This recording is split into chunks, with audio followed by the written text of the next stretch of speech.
Talking Shop, day 6. Welcome back. And this morning we're going to be talking about what to do when a customer drops off their car saying they've got an emergency and they want you to look at it right now.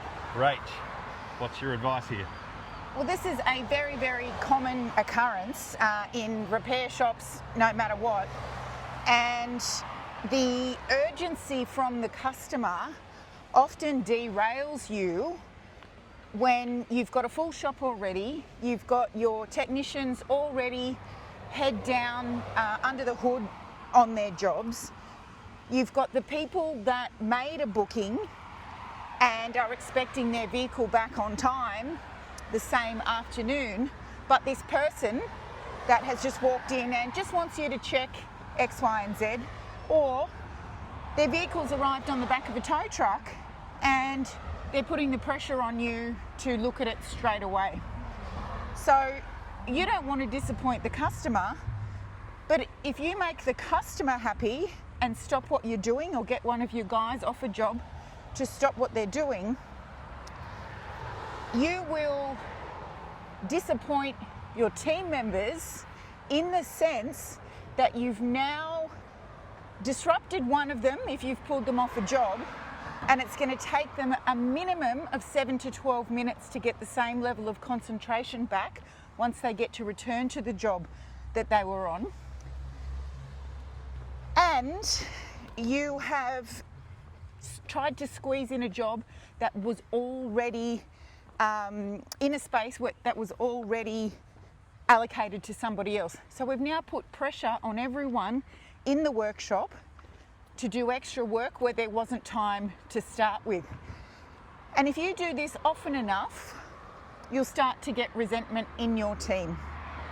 You'll start to lose the ability to find time to do the upsells on the vehicles that were booked in that deserved that full attention, and your average repair order will start to drop because you're not getting the upsells.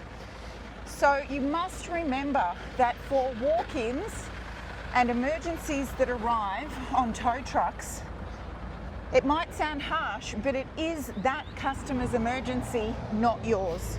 So if somebody walks in, oh, can you just look at this for me?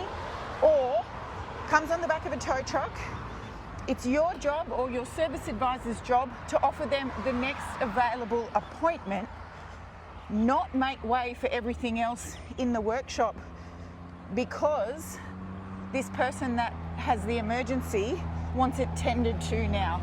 Your loyalty needs to lay with the people with the appointments booked and the cars already in the workshop. I remember reading a couple of articles many years ago that said for every time an individual is interrupted, it takes them 3 times as long to complete that task. And on average, we're interrupted 7 times an hour, which is 56 times a day, and it equates to something like 14,000 times a year. And that's lost time, that's lost productivity.